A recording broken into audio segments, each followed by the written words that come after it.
Welcome you all for your fourth semester. And in this semester, I am going to teach the paper entitled Human Resource Management and Labor Welfare.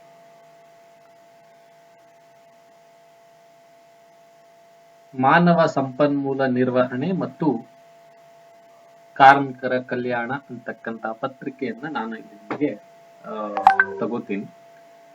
ಈ paper ಅಲ್ಲಿ ಸಾಮಾನ್ಯವಾಗಿ 5 ಅಧ್ಯಾಯಗಳಿದ್ದಾವೆ. ಅದರಲ್ಲಿ ಮಾನವ ಸಂಪನ್ಮೂಲ ನಿರ್ವಹಣೆ,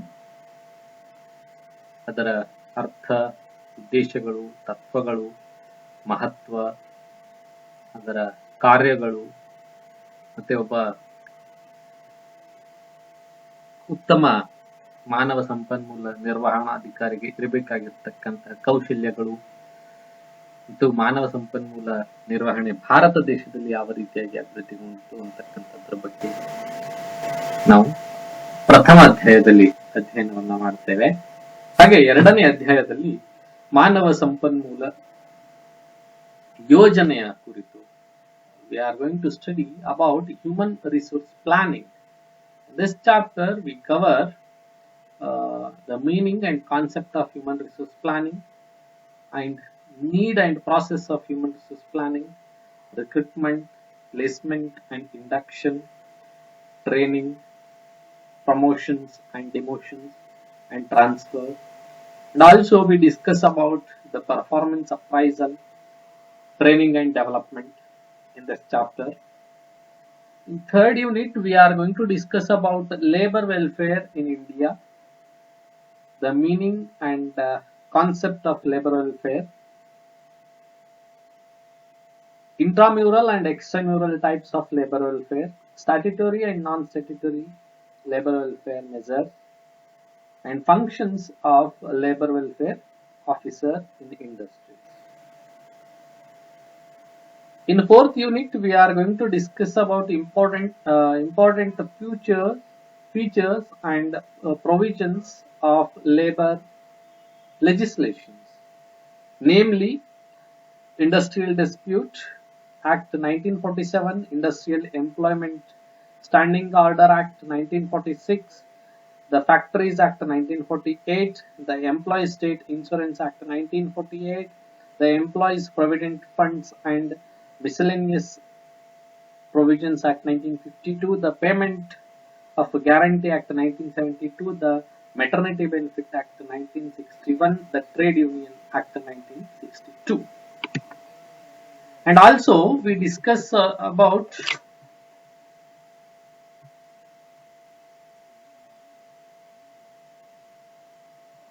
in the fifth unit we discuss about industrial relations, the meaning and concept of industrial relations, the objective of industrial relations, definition and meaning of trade union, objectives and principle of trade union movement in India, meaning and concept of industrial dispute, procedures for settlement of industrial disputes.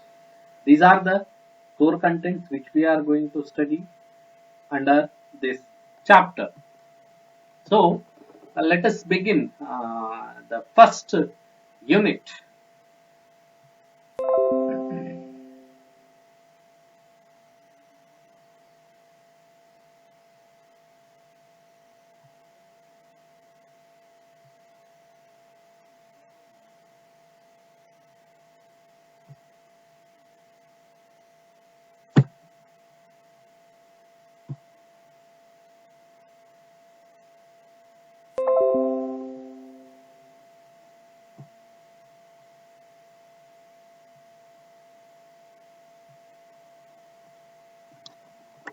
So, dear students, why human resource management paper is essential for MSW students? That is first question which we need to raise. ಮಾನವ ಸಂಪನ್ಮೂಲ ನಿರ್ವಹಣೆ ಅಂತಕ್ಕಂಥ ಪತ್ರಿಕೆ ನಮ್ಮ ಸಮಾಜ ಕಾರ್ಯದ ವಿದ್ಯಾರ್ಥಿಗಳಿಗೆ ಯಾಕೆ ಇಂಪಾರ್ಟೆಂಟ್ ಆಗಿದೆ, ಯಾಕೆ ಅದು ಮಹತ್ವವನ್ನ ಪಡ್ಕೊಂಡಿದೆ ಅಂತಕ್ಕಂಥದ್ದು ಬಂದಾಗ ನಿಮ್ಮೆಲ್ಲರಿಗೂ ತಿಳಿದಿದೆ. After completion of our post graduation in social work. We are having opportunities for working in the industries as a labor welfare officer. We are having opportunities for working as a HR manager, assistant HR manager in industries. Also, we are having opportunities to work in CSR sector as a HR manager. Also, we are having opportunities to work in governments as a labor welfare officer.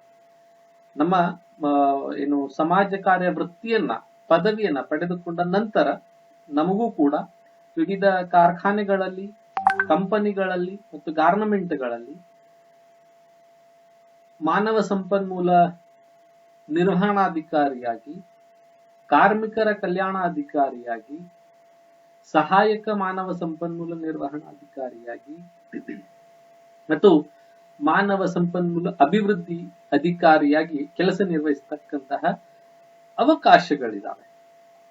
ಅದರ ಜೊತೆಗೆ we are going to be a part of an institution, we are going to be a part of an organization. ನಾವು ಒಂದು ಸಂಸ್ಥೆಯ ಭಾಗವಾಗಿ ಕೆಲಸ ಮಾಡತಕ್ಕಂತಹ ಅವಕಾಶಗಳಿರುವುದರಿಂದ ಆ ಸಂಸ್ಥೆಯಲ್ಲಿ ನಮ್ಮ ಅಡಿಯಲ್ಲಿ ಹಲವಾರು ಕೆಲಸಗಾರರು ಕೆಲಸ ನಿರ್ವಹಿಸುವ ಸಂಭವನೀಯತೆ ಇರುವುದರಿಂದ ನಾವು ಆ ಎಲ್ಲ ಕೆಲಸಗಾರರನ್ನ ಹೇಗೆ ನಿಯಂತ್ರಣ ಮಾಡಬೇಕು, ನಾವು ಆ ಎಲ್ಲ ಕೆಲಸಗಾರರನ್ನ ಹೇಗೆ ಅವರಿಂದ ಕೆಲಸಗಳನ್ನ ಪಡ್ಕೊಳ್ಬೇಕು ಅಂತಕ್ಕಂಥದ್ದನ್ನ ತಿಳ್ಕೊಳ್ಳಿಕ್ಕೆ ಈ ಮಾನವ ಸಂಪನ್ಮೂಲ ನಿರ್ವಹಣೆ ಅಂತಕ್ಕಂಥ ಪತ್ರಿಕೆ ನಮಗೆ ಬಹಳ ಉಪಯುಕ್ತವಾಗಿರ್ತಕ್ಕಂಥದ್ದು ಮತ್ತೆ ಉಪಯುಕ್ತವಾದ ಮಾಹಿತಿಯನ್ನ ಇದು ಕೊಡ್ಲಿಕ್ಕೆ ಪ್ರಯತ್ನವನ್ನ ಪಡ್ತದೆ.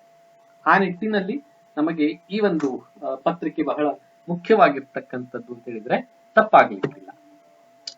ಸೊ ಮೊದಲನೇ ಅಧ್ಯಾಯದಲ್ಲಿ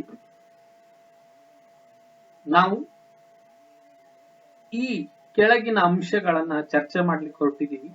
ಅದರಲ್ಲಿ ಮುಖ್ಯವಾಗಿ meaning and concept of human resource management, ಮಾನವ ಸಂಪನ್ಮೂಲ ನಿರ್ವಹಣೆಯ ಅರ್ಥ ಮತ್ತು ಪರಿಕಲ್ಪನೆ ಕುರಿತು, objectives and principles of human resource management, ಮಾನವ ಸಂಪನ್ಮೂಲ ನಿರ್ವಹಣೆಯ ಉದ್ದೇಶಗಳು ಮತ್ತು ತತ್ವಗಳ ಕುರಿತಾಗಿ, importance of human resource management, ಮಾನವ ಸಂಪನ್ಮೂಲ ನಿರ್ವಹಣೆಯ ಮಹತ್ವದ ಕುರಿತು, functions of human resource management, ಮಾನವ ಸಂಪನ್ಮೂಲ ನಿರ್ವಹಣೆಯ ಕಾರ್ಯಗಳನ್ನು ಕುರಿತು ನಾವು ಚರ್ಚೆ ಮಾಡಕ್ ಹೊರಟಿದ್ದೀವಿ. Skills of effective HR manager, ಒಬ್ಬ ಪರಿಣಾಮಕಾರಿ ಮಾನವ ಸಂಪನ್ಮೂಲ ವ್ಯವಸ್ಥಾಪಕರ ಕೌಶಲ್ಯಗಳು ಏನೇನು ಇರಬೇಕು ಅಂತಕ್ಕಂಥದ್ರ ಬಗ್ಗೆ ಚರ್ಚೆ ಮಾಡಕ್ ಹೊರಟಿದ್ದೀವಿ. Also we discuss about human resource management in India. ಭಾರತದಲ್ಲಿ ಮಾನವ ಸಂಪನ್ಮೂಲ ನಿರ್ವಹಣೆ ಯಾವ ರೀತಿಯಾಗಿ ನಡೀತಾ ಇದೆ ಅಂತಕ್ಕಂಥದ್ರ ಬಗ್ಗೆ ಚರ್ಚೆ ಮಾಡಕ್ ಹೊರಟಿದ್ದೀವಿ. Also we discuss about human resource development and employees wellness, ಮಾನವ ಸಂಪನ್ಮೂಲ ಅಭಿವೃದ್ಧಿ ಮತ್ತು ನೌಕರರ ಸ್ವಾಸ್ಥ್ಯದ ಕುರಿತು ನಾವು ಚರ್ಚೆಯನ್ನ ಮಾಡಲಿಕ್ಕೆ ಹೊರಟಿದ್ದೀವಿ. So introduction. Human resources is used to describe both the people who work for a company or organization and the department responsible for managing resources related to employees. ಈ ಮಾನವ ಸಂಪನ್ಮೂಲ ಅಂತಕ್ಕಂಥ ಪದವನ್ನ ನಾವು ಎಲ್ಲಿ ಬಳಸ್ತೀವಿ ಅಂತಕ್ಕಂಥದ್ದು ಬಂದಾಗ, ಕಂಪನಿ ಅಥವಾ ಸಂಸ್ಥೆಯಲ್ಲಿ ಕೆಲಸ ಮಾಡುವ ಜನರನ್ನು ಮತ್ತು ಉದ್ಯೋಗಿಗಳಿಗೆ ಸಂಬಂಧಿಸಿದ ಮಾಹಿತಿಯನ್ನು ನಿರ್ವಹಿಸುವ ಒಂದು ಜವಾಬ್ದಾರಿಯುತ ಇಲಾಖೆ, ಅದನ್ನು ನಾವು ಮಾನವ ಸಂಪನ್ಮೂಲ ವಿಭಾಗ ಅಂತ ಹೇಳಿ ಕರಿತೀವಿ. C as I mentioned before, ಒಂದು ಸಂಸ್ಥೆಯ ಅಡಿಯಲ್ಲಿ ನೀವು ಕಾರ್ಯನಿರ್ವಹಿಸ್ತಾ ಇರಬೇಕಾದ್ರೆ ನಿಮ್ಮ ಅಡಿಯಲ್ಲಿ 10 ಜನನೋ 20 ಜನನೋ 30 ಜನನೋ 50 ಜನನ 100 ಜನ ಉದ್ಯೋಗಿಗಳನ್ನ ನಿರ್ವಹಣೆ ಮಾಡಬೇಕು ಅಂತ ಹೇಳಿ ನಿಮ್ಮನ್ನ ಕೊಡ್ತಾರೆ. ನೀವು ಅವರ ಹೆಡ್ ಆಗಿ ಕೆಲಸ ಮಾಡ್ತಾ ಇರ್ತೀರಿ, ಅವರ ಮೇಲಿನ ಉನ್ನತ ಅಧಿಕಾರಿಯಾಗಿ ಕೆಲಸವನ್ನು ನಿರ್ವಹಿಸ್ತಾ ಇರ್ತೀರಿ. ಆ ಸಂದರ್ಭದಲ್ಲಿ ಆ 100 ಜನರಿಂದ ಹೇಗೆ ಕೆಲಸವನ್ನ ತೆಗೆಸಿಕೊಳ್ಬೇಕು, ಆ 100 ಜನರಲ್ಲಿ ಯಾರು ನಾಯಕರಾಗಿ ಕೆಲಸವನ್ನು ನಿರ್ವಹಿಸ್ತಾರೆ, ಆ 100 ಜನರ ಜವಾಬ್ದಾರಿಗಳು ಏನೇನಿದಾವೆ, ಆ 100 ಜನರ ಪಾತ್ರಗಳು ಏನೇನಿದಾವೆ ಅಂತಕ್ಕಂಥದ್ರ ಬಗ್ಗೆ ತಿಳಿಸಿ ಹೇಳ್ತಕ್ಕಂತಹ ಮತ್ತು ಅದನ್ನ ನಿರ್ವಹಣೆ ಮಾಡ್ತಕ್ಕಂತಹ ಮತ್ತು ಅದಕ್ಕೆ ಸಂಬಂಧಪಟ್ಟಿರ್ತಕ್ಕಂತಹ ದಾಖಲೆಗಳನ್ನ ನೀವು ಮೇಂಟೈನ್ ಮಾಡಬೇಕು. ಅವರನ್ನೇ ನಾವು ಹ್ಯೂಮನ್ ರಿಸೋರ್ಸ್ ಮ್ಯಾನೇಜ್ಮೆಂಟ್ ಆಫೀಸರ್ ಅಥವಾ ಹ್ಯೂಮನ್ ರಿಸೋರ್ಸ್ ಮ್ಯಾನೇಜರ್ ಅಂತ ಹೇಳಿ ಕರಿತೀವಿ. The term human resources was used when motivation, organizational behavior, and a selection of assessment begin to take shape. ಈ ಪ್ರೇರಣೆ, ಸಾಂಸ್ಥಿಕ ನಡವಳಿಕೆ ಮತ್ತು ಆಯ್ಕೆ ಮೌಲ್ಯಮಾಪನಗಳಂತಹ ಕಲ್ಪನೆಗಳು ರೂಪುಗೊಳ್ಳಲು ಪ್ರಾರಂಭಿಸಿದಾಗ ಮಾನವ ಸಂಪನ್ಮೂಲ ಎಂಬ ಪದವನ್ನ ಬಳಸಲಿಕ್ಕೆ ನಾವು ಪ್ರಾರಂಭ ಮಾಡಿದ್ವಿ. ಬಿಕಾಸ್ ನಾನು ಅವಾಗಲೇ 100 ಜನರನ್ನ ನಿಮ್ಮ ಅಡಿಯಲ್ಲಿ ಕೆಲಸ ನಿರ್ವಹಿಸಬೇಕು ಅಂತಂದ್ರೆ you need to motivate them. ನೀವು ಅವರಿಗೆ ಪ್ರೇರಣೆಯನ್ನ ಕೊಟ್ಟಾಗ ಮಾತ್ರ ಅವರು ಕೆಲಸಗಳನ್ನು ನಿರ್ವಹಿಸಲಿಕ್ಕೆ ಸಾಧ್ಯ ಆಗ್ತದೆ.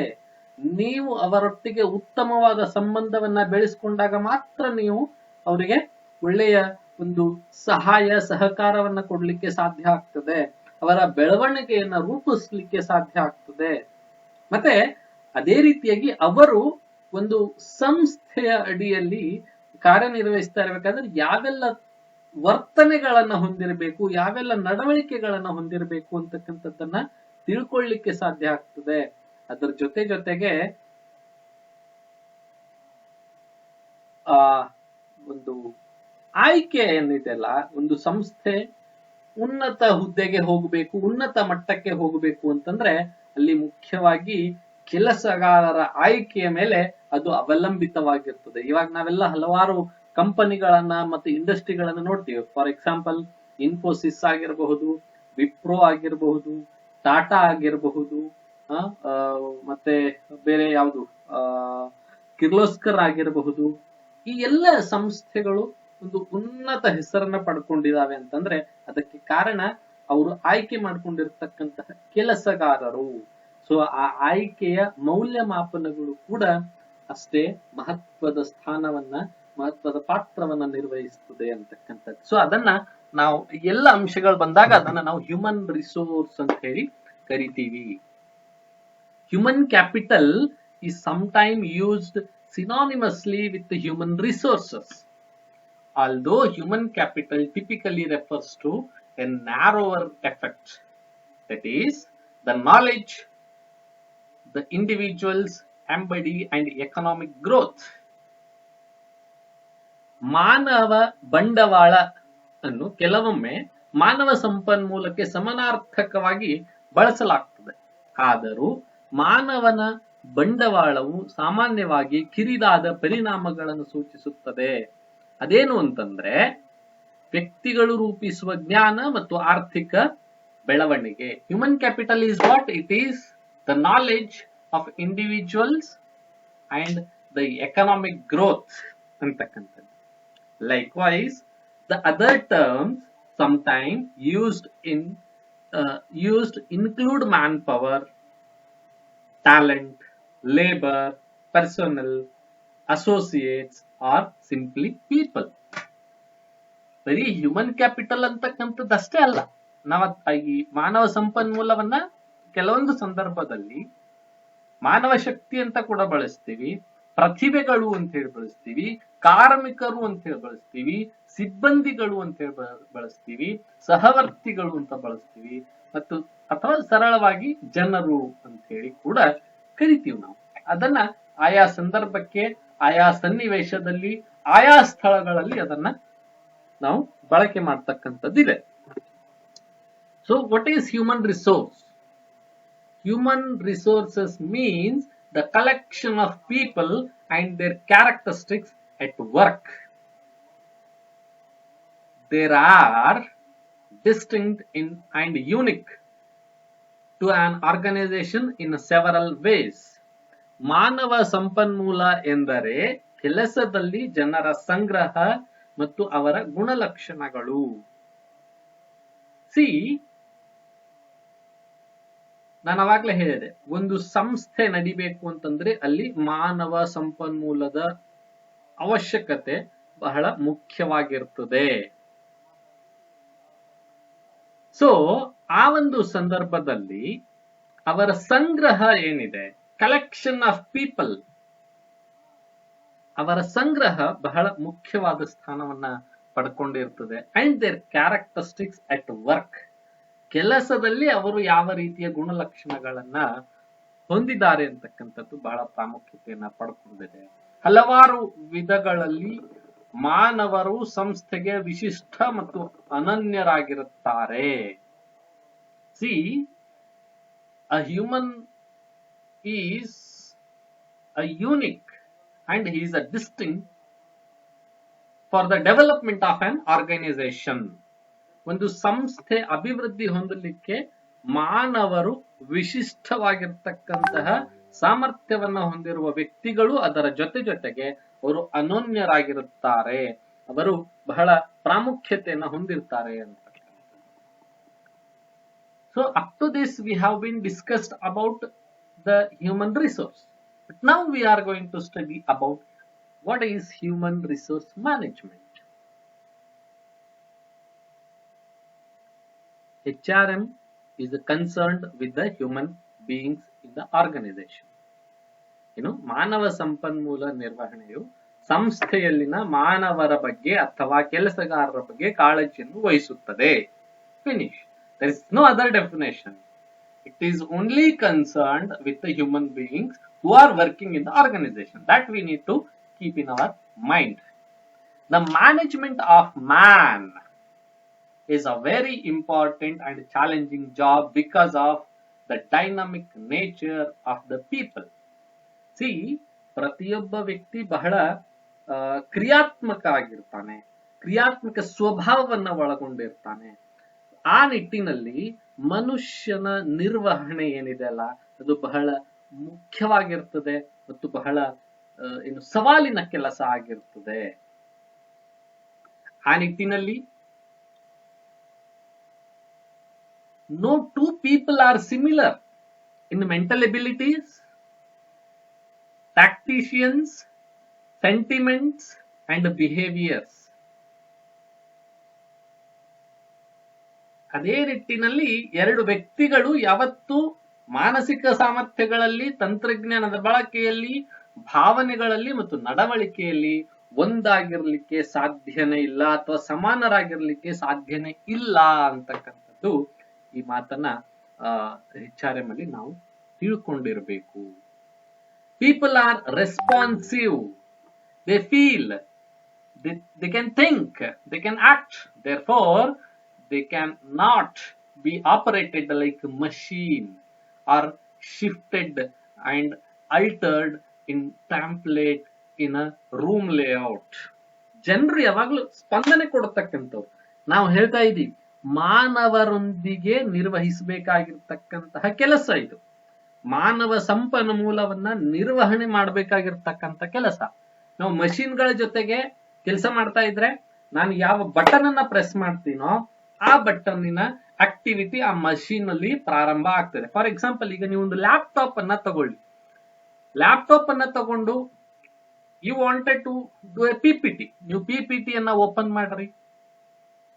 ನೀವು ಏನ್ ಬಟನ್ ನ ಪ್ರೆಸ್ ಮಾಡ್ತೀರೋ ಅದೇ ಬಟನ್ ನಲ್ಲಿ ಅದು ಆ ಬಟನ್ನಿನ ಕೆಲಸವನ್ನ ಅದು ಮಾಡ್ತಾ ಇರ್ತದೆ. ನೀವು ಕರ್ಸರ್ ಎಲ್ಲಿ ತಗೊಂಡು ಹೋಗ್ತೀರೋ ಅದಲ್ಲಿ ತಗೊಂಡು ಹೋಗ್ತೀರಿ, ನೀವು ಹೇಳಿದಂತೆ ಕೆಲಸವನ್ನ ಮಾಡ್ತದೆ. ಬಟ್ ಜನ ಹಾಗಲ್ಲ, ಮಾನವರು ಹಾಗಲ್ಲ. ದಿ ಕ್ಯಾನ್ ರೆಸ್ಪಾನ್ಸ್, ಅವರು ಸ್ಪಂದನೆಯನ್ನ ಕೊಡ್ತಾರೆ, ಅವರಲ್ಲಿ ಭಾವನೆಗಳಿದಾವೆ, ಅವರು ಯೋಚನೆ ಮಾಡ್ತಕ್ಕಂಥ ಶಕ್ತಿಯನ್ನ ಹೊಂದಿದ್ದಾರೆ, ಅವರು ಕಾರ್ಯವನ್ನ ನಿರ್ವಹಿಸ್ತಾರೆ.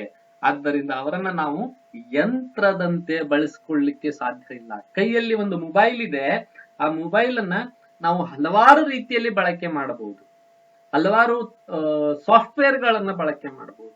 ನಾನು ಹೇಗೆ ಹೇಳ್ತೀನೋ ಹಾಗೆ ಆ ಮೊಬೈಲ್ ಕೇಳ್ತದೆ. ನಮ್ಮ ತಂತ್ರಜ್ಞಾನ ಎಷ್ಟು ಬೆಳೆದಿದೆ ಅಂತಂದ್ರೆ, ನಾನು ಗೂಗಲ್ ಅನ್ನ ಓಪನ್ ಮಾಡಿ ಹಾಯ್ ಗೂಗಲ್ ಅಂತಂದ್ರೆ ಅದು ಕೂಡ ಹಾಯ್ ಹೇಳ್ತದೆ. ನಾನು ಗೂಗಲ್ ಅನ್ನ ಓಪನ್ ಮಾಡಿ please search about substance abuse among children ಅಂತ ನಾನು ಬಾಯಿಯಿಂದ ಹೇಳಿದ್ರೆ ಇಟ್ ಫಾಲೋಸ್ ಮೀ. ಅದು ನನಗೆ ಫಾಲೋ ಮಾಡ್ತದೆ, ನಾನು ಹೇಳ್ದಂತ ಕೇಳ್ತದೆ, ರೈಟ್. ಹಾಗಾಗಿ ನಾವು ಜನರನ್ನ ಮಷಿನ್ಗಳಂತೆ ಬಳಕೆ ಮಾಡಲಿಕ್ಕೆ, ಯಂತ್ರದಂತೆ ಬಳಕೆ ಮಾಡಲಿಕ್ಕೆ ಸಾಧ್ಯ ಆಗಂಗಿಲ್ಲ. therefore they need tactful handling by management personnel. ಆದ್ದರಿಂದ ಅವರಿಗೆ ನಿರ್ವಹಣಾ ಸಿಬ್ಬಂದಿಯವರಿಂದ ಸಮರ್ಥವಾಗಿ ನಿರ್ವಹಣೆ ಮಾಡಲಿಕ್ಕೆ ಒಂದು ವಿಭಾಗವನ್ನ ರಚನೆ ಮಾಡಲಾಗಿದೆ. ಆ ವಿಭಾಗಕ್ಕೆ ನಾವು ಮಾನವ ಸಂಪನ್ಮೂಲ ನಿರ್ವಹಣಾ ವಿಭಾಗ ಅಂತ ಹೇಳಿ ಕರಿತೀವಿ.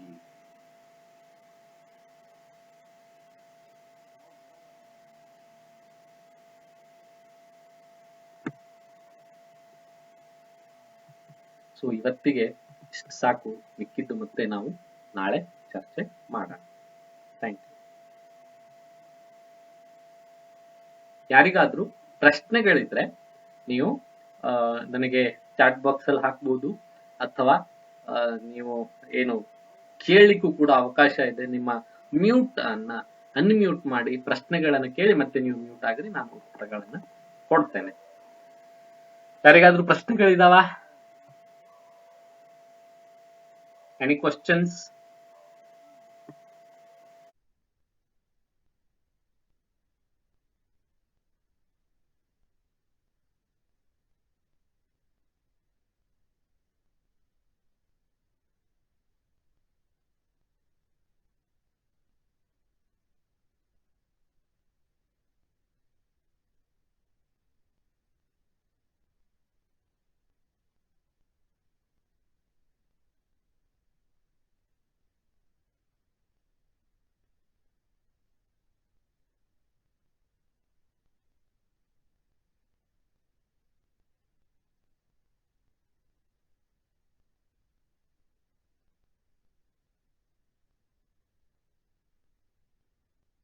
No, sir.